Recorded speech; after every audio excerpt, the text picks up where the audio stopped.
Hi guys, welcome to the podcast No More Secrets. I'm Krista and I'm very happy to be here with you. I'm very excited about today's episode because I have a very inspiring guest. She is a childhood trauma specialist and a holistic counselor, but also were addicted to alcohol and drugs for over 2 decades.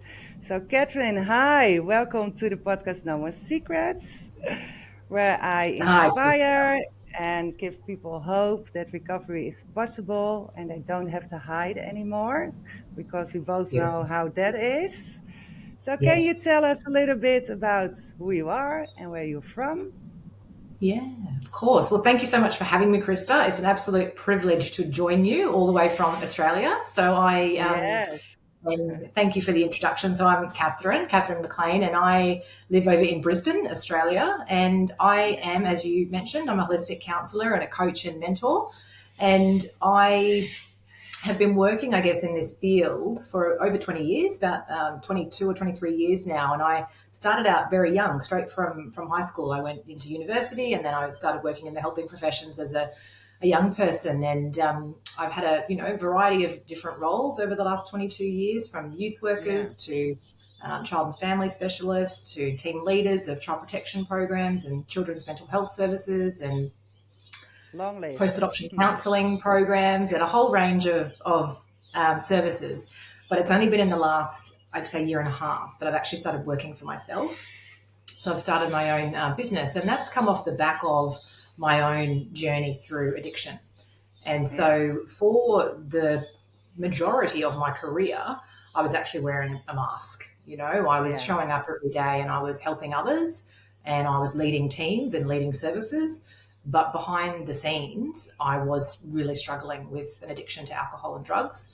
Um, and so I guess, over the last, as I say, 18 months or so since starting my business, I've really stepped out of the hiding, stepped out of Yeah. the shadows, and have really Yeah. started claiming my story and speaking Yeah. about it more publicly and really using it, I guess, to connect with my clients as well, which, previously it was never really, appropriate, I guess, to share that part of myself, particularly because I was working for an organizations, whereas working for Yeah. yourself, you have a lot more freedom and Yeah. flexibility to be able to show up authentically.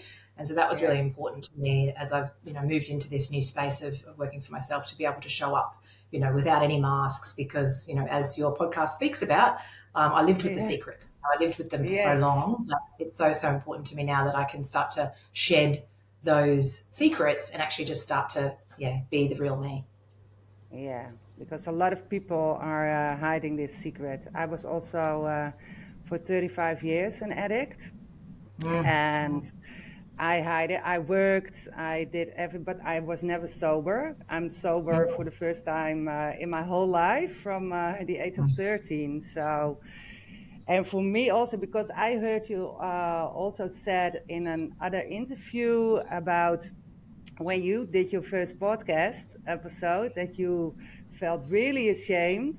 And uh, yeah, I could so relate to that because when I did my first episode, all day I was thinking, what did I do? Now everybody knows, it feels so vulnerable, so ashamed, and I felt I would be judged. And how long did it take to get over that feeling for you?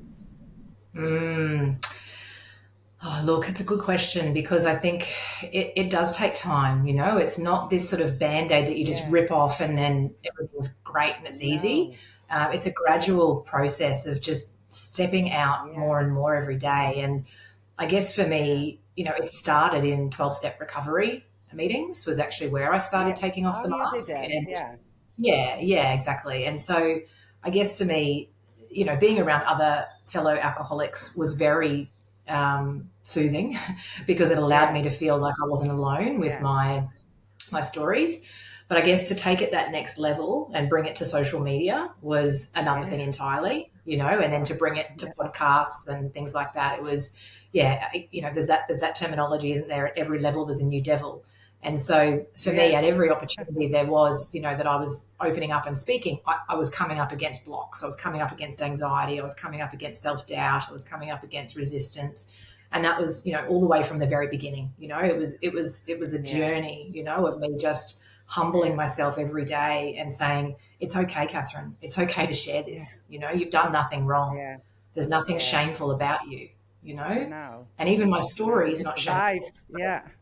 Yeah, yeah, That's but it. there's You so much survived. that comes from hiding it for so long.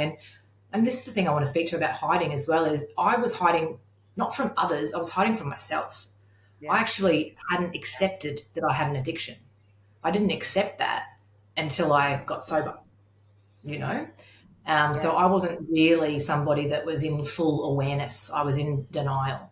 Yeah. And so for me, kind of coming out of the secrets of it, it was more about me coming out of my own secret, because I had to battle against my own narrative, which was, you don't have a Yes. problem. You just drink excessively. You're not an alcoholic. You just drink a lot, Yeah. Yeah. you know? Yeah. And Yeah. they're just terminologies in the end of the day. It's really, it's much of a muchness, but ultimately that resistance was keeping me stuck. It was keeping me in Yeah. the story of the past. And so I needed to sort of start owning, that no, my experience is that when I pick up a drink, I can't stop. And, Yeah. the evidence over the years was that kept happening time and time and time again. And so I Yeah. needed to come to realization with that. But I guess to answer your question, in terms of when does it sort of get easier over time, Yeah. it just definitely has, it definitely has. And I would say this last 12 months in particular has been probably the most fundamental in terms of my growth. Um, and that has been a result of just letting myself be seen and letting myself talk vulnerably about my story, and not just the addiction either, because Yeah. addiction doesn't just exist in isolation. It's not its own entity. I mean, it's got its own energy and frequency, but Yeah. it doesn't just randomly come out of nowhere. You know what I mean? No. It's got No. its origins No. in our childhood, in my Yeah. opinion.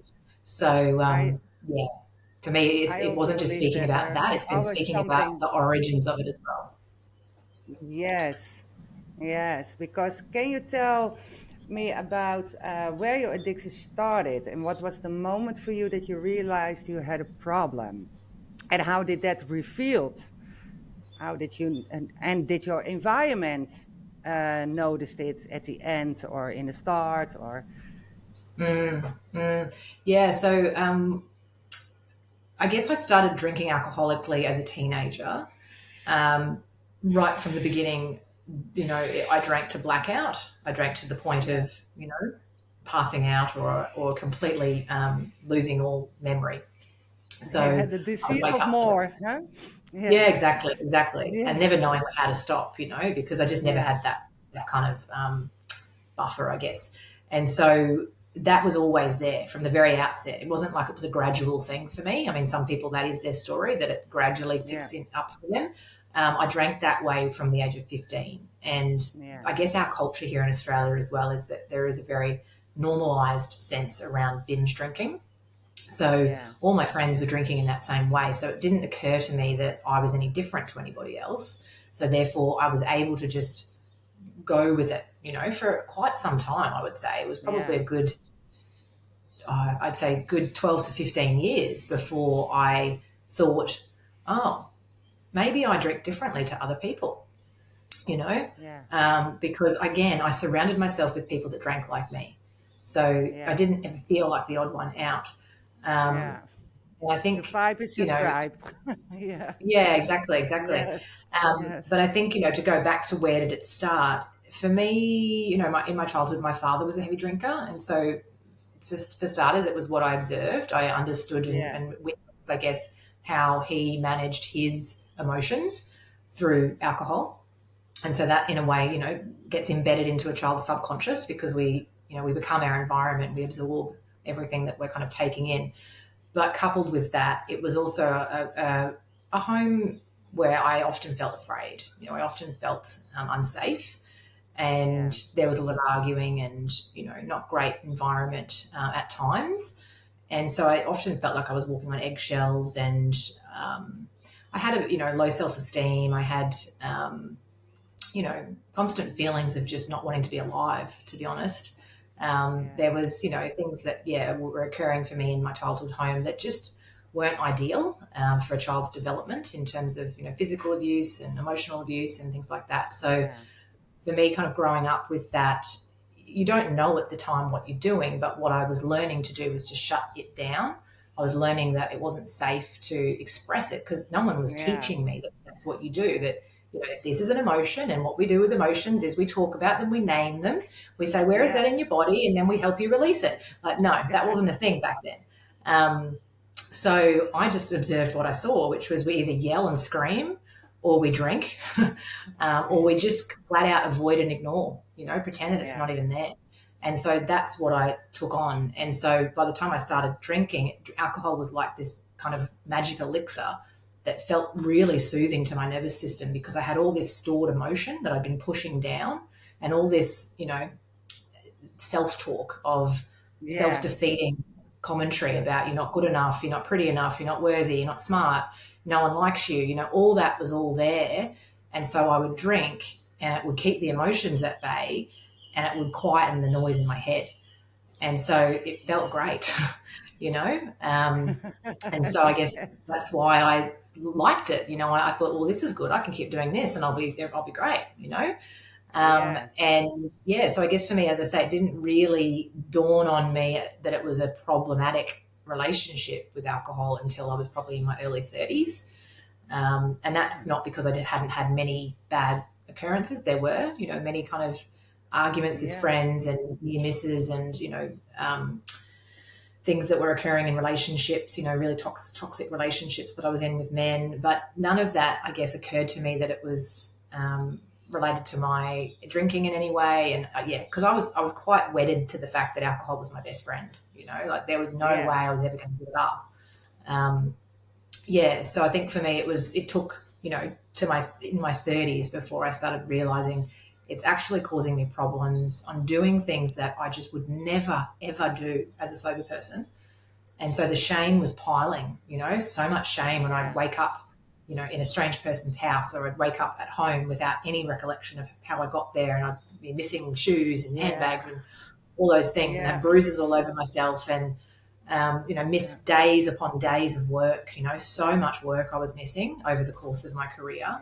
Yeah. Um, just ridiculous amounts of work, and I'm surprised I Yeah. never lost a job. Um, Yeah. but yeah, all those little things were piling up. And I guess for me, eventually, what kind of took me to the edge was another relationship, another toxic relationship that was quite emotionally abusive and not safe for me to be in. He was also had his own drug issues. And yeah, Yeah. I'm just grateful that, at the age of 39, I realized nothing's going to change unless I do. I'm going to keep repeating Yes. these cycles with these men, and with this situation where I can never turn up for work on time, or I can't turn up at all. I knew that that wasn't going to change unless I did something. And so Yeah. thankfully, I was able to get support and able to stop. And did you only do alcohol, or did you do other drugs with Yeah, I it? did other drugs as well. Yeah, yeah. Yeah. So And recreational drugs I'd done right from the beginning. yeah. And I'd say that alcohol was really my main drug of choice because it was the daily one. That was what I did daily. Yeah. Whereas drugs were probably more in some ways recreational, unless until I got to the end. The end, things Yeah. changed I for know me, what you mean. and it became Yeah. more, more of a constant than it was recreational. Yeah. Whoa. And how did you hide it for all those years? Mm. How Well, did it you certainly manage wasn't a it? secret from my Did you were you friends. drunk? Were you drunk where you went to your work, or did you Yeah. drink on your work? Or Yeah, no. So thankfully, I never let it. It never came into my work. So because I would, if I was hungover, the anxiety was so crippling that I just wouldn't go to work. yeah, So that was probably in some ways a good thing. It just yeah, meant that I just wasn't reliable in the workplace. So that it definitely had its downfalls in that regard. But I never turned up at work because I just couldn't. Like I physically couldn't get myself there. no, Um, so yeah, so I guess in terms of it being a secret, I think that people in the workplace may, and particularly employers, may have known on some level, but for the most part, it wasn't known. But when it came to my friends and family, it was very well known. People knew Yeah. how much I drank. People knew the types of behaviours I would engage in. People would say to me, "I'm worried about you. You're drinking too much. Are you okay?" I would say, "I'm Yeah. absolutely fine. You don't have anything to worry about. It's all good." My mum would count the bottles in the bin and say, "That's way too many bottles for one girl. What are you doing with this many in the bin?" And I would say, "It's not a big deal. Get out of my bin." All those sorts of things. Um, Excuses. Yes. yeah, yeah. Yeah. A lot But of I excuses. I know. yeah, yeah, but I just yeah, like I say, I couldn't imagine a life without it because it was my best friend. It was the one thing that never let me down, and when I say it didn't let me down, it let me down a lot. It was this love hate relationship. I'm sure you can probably relate to it. It's like this thing that you Yes. physically feel that you can't live without, but yet when you have it in your Yeah. system, you act like this horrible person. So it's so Yes. confusing. It's like you keep going back to the thing that causes you pain, and so that cycle of shame just keeps perpetuating on itself. And because of the shame, you keep going back for the soothing agent, and it never ends. It keeps going round and round. Now I can relate very well to the shame because I was so ashamed. That's why Mm-hmm. I was always scared to tell anybody because I thought they're gonna take my children away. They're gonna judge me that I'm a bad mom. So nobody knew. So and the last and about my traumas is that's why I'm so inspired by your story that you're a childhood trauma specialist because I never knew that I was using because of my childhood traumas. And I knew I had a bad childhood, but I never Mm-hmm. linked the two together. Only Yeah. the last, before I got in recovery and get sober and clean, I was addicted to cocaine for 3.5 years. I never Mm-hmm. did cocaine. I hated cocaine.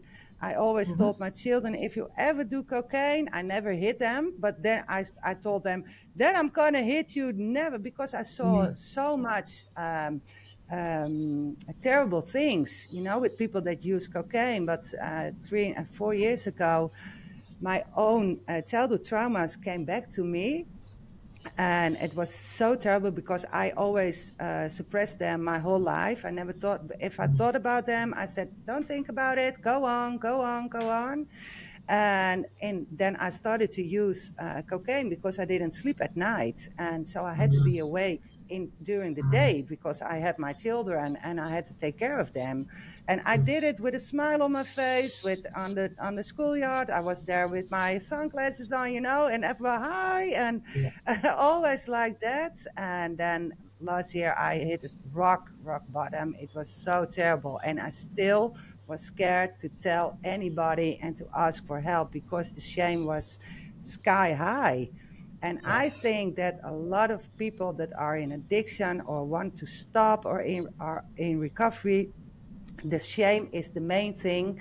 They don't tell it. And it is so freeing and it is so helpful if you connect with other. Well, I also go to meetings and I also do the evening treatment, and if you are with people that understand your journey, with other fellas, with other fellows. So yeah, so Mm. what did you exactly Yeah. do when you decided to quit? Did you ask for help? Did you go to rehab? What did you do? Yeah, yeah. Well, thankfully, my brother, who had also had a chronic addiction for 20 odd years as well. He was addicted to Wow. methamphetamines and alcohol, and he entered into drug addiction when he was about 17. And Yeah. my journey, I guess, started around that same sort of age as well, 16, 17. But he's 3 years older than me. So um, basically, he had been sober and clean for about 3 or 4 years. And he was, a very close Wow. friend and brother to me, obviously, but very close in my life. And he was sort of observing me in those years when he was sober. I mean, he was probably watching me the whole time, but those years when he was sober, he was just keeping an eye on me. And every now and then, when things would get really bad, he would just gently, plant these seeds and say, Yeah. if you put that drink down, you could have a life beyond your wildest dreams. And I was like, what? And I'm like, what's wrong with my life? My life's great. What are you talking about? Um, and that sort of thing would just keep happening. Not He was never pushing anything on me. Like, he never said you need to quit, any of that sort of stuff. But he said it enough times, maybe a handful of times, for it to be there. It was in my Yeah, subconscious. And so when the time came where I was on my knees with the anxiety, like I was literally crippled with this anxiety at the end of another toxic relationship, and I just knew that I wouldn't be able to survive that without drinking every yeah, single moment, and it had yeah, progressed really badly at that point. I was drinking kind of 7 or 8 bottles, over kind of a 2 day period. So, I mean, it usually was around 3 or 4 bottles a night anyway, but weekends yeah, was kind of double that. And it was just, I couldn't stop. I was drinking against my will. I would go to the kitchen during the day and try to get a glass of water, but I'd end up taking a beer, just sculling a beer, yeah, not because I wanted to, it's because I just had no ability to stop myself. So anyway, when I knew that I can't help myself here, like I actually need someone's help, I knew exactly who to call, which is my brother, and he came down and stayed with me for a week, and he just gently started suggesting meetings. Have you thought about coming to a meeting? Why yeah, don't we just jump in the car and go down to a meeting now? And I was like, do yeah, we have to? Yeah, but thankfully, 12-step recovery has changed his life, and I got to see the yeah, transformation of a person who was living basically destitute, homeless, without any teeth and no employment and all those things for years, to a person that truly is just the most remarkable human being. His transformation and the human he has become. He always was that person, but he's just amazing. And so I knew that what he was suggesting for me would work. Like, I knew it would, because I'd seen yeah, it work for him. So I just yeah, trusted in him, and I also had a higher power. Like, I had a belief in a higher power, and I knew that I was divinely protected. And I knew in my heart of hearts that me being sober was actually going to transform my life. I just needed to yeah, surrender. yeah, Um, so I just kept going to meetings at his suggestion, and he said it will get yeah, easier, if you just keep going. yeah, And yeah, it did. It got easier because I met people that made me feel yeah, like, oh, you're like me. I'm like you. Oh, we're not that yeah, different, yeah, you yeah, know? yeah. That really As helps. I say, look Yeah, for the similarities, not the differences, and there were so many similarities that I was just like, oh, I'm safe. Like, I don't have to yeah. be afraid to, walk through life on my own with this anymore. I've got people that No, understand. And the best thing is we can laugh together. You know what I mean? Like, there's nothing better than cutting through shame with humor and laughter. You know what I mean? Because that's but what do we you, would do. We just sit around and be did you like, can you all? believe the crazy shit we used to do? Yeah, yeah. You're telling the stories, the events. Yeah, But do you yeah. also did you also hear a lot about, because that is what I experience on meetings or on my group session, that a lot of people say, yeah, well, I it's a little bit boring now, and I don't That's being sober. feel it like that. Being No, sober, yeah, God, no. because I I was almost always bored when I was in my addiction because I was so alone. And now I feel Yes. the connection, and every day when I wake up, I have my routine every day. I'm very disciplined now. I can achieve my goals, my dreams, my Yeah. negative self talk is gone. And yeah, so for me, my life is full of joy now. So did you Yeah. experience that you think your life is boring now? No, no, not for me. But on some level, I can relate to what people say when they say that, because I actually think that there's an underlying thing at play there, which is basically like an addiction to chaos, an addiction to drama. Because what most of us in addiction are actually addicted to is Yeah, the true. emotion. And that's why so many people will Yes. put down a drug or a drink, and then they'll pick up a relationship and they'll become addicted to a person. So it's just a behavioral addiction, in the end. So Yeah, there's so when people many say, oh, I'm addictions. Yeah. bored, Yeah. yeah, when they say I'm bored, it's because their body is wired for stress. Their body is wired for the Yeah. chaos that the addiction used to give to them. And when you take it away, the drama subsides, and it's like, oh, well, what have I got to feel alive with now? So then they go looking for it in other ways, Yeah. and then they end up replicating it somewhere else. Um, So, yeah, you know, I guess, yeah, if I was ever working with somebody or talking to somebody and they said they were bored, I'd be going deeper with that because it's actually a sign that yeah, they're potentially at risk of, yeah. you know, picking something else up that I could end love up your being putting wisdom. it back on the cycle. Yeah. Thank you for that. Yeah, Yes. yeah. I learned But a also, lot as well. yeah, because also like our emotions have a frequency, like each of them, and there's a Yeah, thing called the scale of consciousness. I don't know if you've heard about it with David Hawkins. yeah, It's a yeah, exactly. And so boredom is actually in the middle threshold. yeah, Boredom's actually the yeah, precipice between the lower yeah. frequencies and the higher frequencies. So Yes. if you've got somebody at boredom, that's actually good. It's like great. You're Yeah, actually at the tipping point where you're about to smash through to the higher yeah, states of being. So just yeah, keep going. You know what I mean? But so many yeah, people give up. They sit there and they're yeah, like, oh, I can't be bothered with this. And it's yeah, like boredom's just an emotion. That's all it is. You don't yeah, have to run from it. Just accept it and allow yeah, yourself to move beyond it. You know, it's yeah, exciting because that's exactly what it is for me. Sobriety is the most amazing gift that I never yeah. knew I would actually cherish it in the way that I do. I I always agree. thought it was going to be a life sentence. I was like, you couldn't pay me to be sober. I just thought it was the most dull idea. I was like, I'll Yeah, be so me bored. too. Yeah, what will I do with myself? Like, I'm just going to Yeah, sit around watching television. Like, no, yeah, actually, that's what I used to do before. I used to yeah, watch me television. too. That's Yeah, all I did. I was drinking or watching television. yeah. Now I don't watch Reality television at all. TV. Yeah, Yeah, totally. I was addicted to reality TV. and me Now I too. do not. I don't watch the news. I don't watch television. I'm too busy because I'm actually living a life that Yeah, is full. yeah, You know, I've got people that I yeah, care about. I've got connections in my life. I've got a yeah, business that lights me yeah. up. You know, I connect with people Yes. from all over the world and I'm helping them to break free from some of their own limitations and prisons. And to me, Yeah, that trumps the life I was leading any day, you know, but I wouldn't be yeah, here having that if I was still drinking. No way at all. yeah. Yeah, that is for me the same because you also did a program by Luke Mindpower. I'm still in it. I'm on my last 2 weeks, and yeah, that changed also my life. It changed my mindset, of course. And what did I want to say about that? Yeah. No, it's incredible. It is. uh, And I think probably the television thing, I reckon, was it the TV thing? Because Luke talks about Yeah, that well, in his also the program. TV thing, but also because I'm so busy, and he Yeah. he really really motivated me to. He said, make a podcast, inspire Yeah. people, tell your story, and the self Yeah. love. Yeah, then the exercises you do in the program, yeah, that is insane.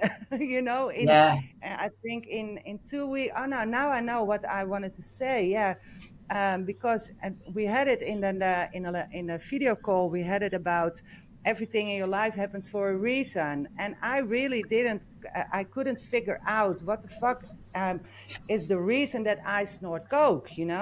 Why I hated it, and now I know it was my survival skill to cope with my trauma because I couldn't handle it, but now, since 2 days, I know the answer because if I didn't was hooked on the cocaine, I wasn't sober now. Because Mm, before I mm, used cocaine, I already was very addicted to fentanyl, to oxy, mm, to mm, benzos, to ecstasy, to MDMA, to a lot of substance, and the alcohol by me came when I got addicted to the cocaine because mhm, when I was too tense, from the coke, then I needed red wine mhm, to lower my my tension.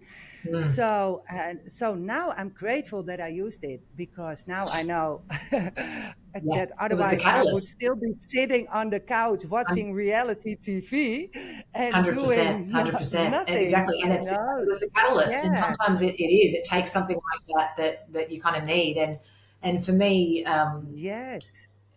you know, there's still a little bit of shame, I will have to say, around me even saying this, but for me, it was crystal meth. That's what took me to the end, you Oh, know? yes. And it was like, Yeah. this isn't, I Yeah. don't want this, you know? I never knew that it would end Yeah. up becoming something that I would use frequently.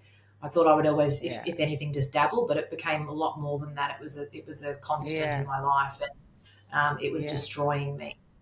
And Yeah. so Yeah. that, For me you know, too. and that Yeah. was what was leading me to be able to drink excessively because I wasn't Yeah. sleeping and Yeah, you me know, you're too. not Yeah. sleeping, you're just drinking. And I was, Yes. you know, smoking the drug as well. And so I Yeah. just, you know, became a shell of myself. And that was over a 4 month period at the end, you know, and Yeah. I'm grateful for those 4 months. They were the hardest of my life. Well, probably not the hardest because I've had Yeah. some hard times sober too, but they were definitely the worst in terms of my addiction. But I feel like you've got Yeah. to get to the worst place before you can actually Yeah. Yeah. surrender, Yeah. you know? You And it was have like, to I never be knew rock that's where I was going bottom. to end up. Yeah, because I felt like if I Yeah. don't get off this train, I'm definitely going to go to rehab. Like there was no Yeah. ifs, buts, and maybes about that. And so I just knew it was like either you stay on what you're doing, you go to rehab, or you commit suicide. Like they were the three Yeah. choices I had for myself. Yeah. For me too. There was Yeah. no other choice, and so I made the choice. Well, the choice was to stay sober. Sorry, there was a fourth choice, and I chose the fourth choice, Yeah. which was to get sober. Yeah, Yeah. yeah. But did you at the end go to rehab, or did you only do the 12 No, step by no, I going didn't. to the I just went meetings? sort of, I guess, as they would say, yeah, I guess as they would say, cold turkey. I went cold turkey and I just did the night Yeah, sweats and me I, too. you know, just, Yeah. yeah, let my body detox through Yeah. it. But I would have to say, you know, I do feel that I was, you know, very one of the lucky ones in a sense that the desire to use and drink was removed from me very early. Yeah. So I just kept going to Yeah. meetings and within about a month, the desire had been removed. And I remember having my Yeah. first dream where I had drank alcohol in my dream, and I was about 4 weeks sober, and I woke up Oh in yeah. absolute terror. I was like, oh my god, I've had a bust, like I've drunk, you know, and all I could think about was Yes. I've missed my meeting and all these things, and I remember just feeling like, oh no, it was just a dream, you know, and then I realized in that moment that oh my god, I've made the shift, like I've made the shift that me Yeah. drinking is a nightmare now, Yeah. you know? Yeah. Whereas before Yeah. that used to be my reality. And now when I Yeah. wake up, I realize it's not my reality anymore. And thankfully, I feel this sense of relief wash over me, knowing that this is my life. I've got a new life now and Yeah. I'm happier in Yeah. this life, Yeah. you know? And Yeah. yeah, I just really I never really struggled, I guess, with urges and cravings beyond that. No. Sometimes I would have thoughts, just thoughts that would sneak in now and then Yeah, and just, that's what I'm you having know, also yeah, sometimes. yeah, And then I yeah. say to myself, it's only a thought, Chris. You don't have to Mm, do it. It's only a yeah, thought. And then totally. it's away very fast. But for the Yes. people that are listening, I don't recommend to go cold turkey if you're very addicted Yeah. because it can be dangerous. Yeah. I also did it cold turkey. I quit all my addictions in one time, also Mm, cigarettes and everything. mm, I mm, quit. But for me, the side effects are that because I stopped like that my blood pressure is very low, and mm, it might be for the rest of my life, and that's from the mm. opiates. So I highly recommend to go to your doctor or ask for help and not do it all by yourself because, we got lucky, but you never know. So, and I don't want Mhm. to be somebody Yes, that very says you have wise. to do it like this. Yeah, No. So, And it's very but challenging to do it like that if you were on your own. And yeah, absolutely, yeah, it's not recommended at all. yeah. Yeah, Yeah, but that's why I'm doing the podcast because I want them to know they are not alone. They can reach out, they can seek yeah, help, they can ask questions, and that's why I'm so honored to have you here so that they not only hearing my story, that they hear other stories as well. And also yeah, from people that are having a good career and and living their best life now. Because for me, also the most beautiful gift I ever gave myself was sobriety and getting mm, clean. But I also never thought I had a problem because that was my life. I was from the age yes, of 13 till the age of 48. I was always doing drugs and taking medication excessively. yeah, So for me, it was normal. And I never thought, yes, oh, I had to stop until I hit rock bottom with the cocaine. So yeah, what you say about the crystal meth, thank you for your vulnerability and for your honesty about it mm, as well. yeah, Yeah. thank So you. do you have Yeah. something to give to the listeners to help them with their story, or do you have some tips or something? Yeah. Yeah. Look, I think to anybody that's listening and perhaps is still in, the cycle of addiction, Yeah, I want to normalize that it's not your fault. There's nothing bad or wrong or shameful about you. You may feel those things, and that's okay to feel, yeah, that you're, yeah, in that cycle. But the most important thing is that we don't kind of reinforce that story, because the yeah, addiction to the shame actually becomes more powerful than the addiction to the substance. yes. So it's something I say to Beautiful my said. clients. Wow. Yeah, it's something I say to my clients all the time is let's not shame you, let's not Yeah, shame that part of you that's actually just yeah, trying to help you. The only yeah, reason people pick up and use the way they do with an addictive way or about it is because they're trying to numb emotional pain, And so yeah, why would we shame a part of yourself that's trying to help you numb something that feels too painful to feel? We don't yeah, want to do that. We want to give that part of you love and acceptance and validation and reassurance, and then start to help it to come out of the role that it's been playing, which is basically about, numbing you completely. We want it to be able to feel safe enough to stop numbing. yeah, But then, yeah, to work with that shame as well, because if we keep shaming ourselves, we're not going to pull yeah, out of addiction because we're just so low and we just think, oh, it's not yeah, going to get any better. I'll just stay where I am, So yeah, to me, yeah, yeah, I always say that to my clients is we don't need to meet this addiction with shame anymore. We need to meet it with love and acceptance and know that yeah, it's just doing its role to try to protect you. yeah, yeah, And so I guess the next thing I would say to that is that, emotions can't kill you, but your thoughts about them can. And yeah, so if we could just actually start to, give ourselves grace and know that feeling is actually healing. And so if yeah, we just allow ourselves to start to come into acceptance of emotions and sensations as just being these things within our body that are just trying to move, they're just energy trying to move. yeah, And if we keep yeah, blocking them and shutting them down, nothing's going to shift for us in our life. So no, all we need to do is just give ourselves grace to feel our emotions and stop listening to the stories in our head, because the stories in our head aren't yeah, true. They're based on versions of the past, and it's yeah, basically the ego. The ego's job is yeah, to keep us in the past, and yeah, yeah. nothing will change if we keep repeating stories from yesterday. Amen. You well said. Yes. Well, Yeah. really, Catherine, I really want to thank you for being my first guest on my Thank you for having podcast. me. Yeah, it's been a joy. Yes, Thank you very much. yeah, and yeah, it went well, and I It did. really, really, yeah, appreciate you telling your truth. And yeah, like I said, the truth will set you free. So, guys, seek help, speak up, Yeah. don't Yes, listen to your inner voices. They're lying. they They're are. really They are. lying. And you're so much more than And the voices in your head. We've all got a voice in our yeah, head, but that we're so much so more than much that. So more.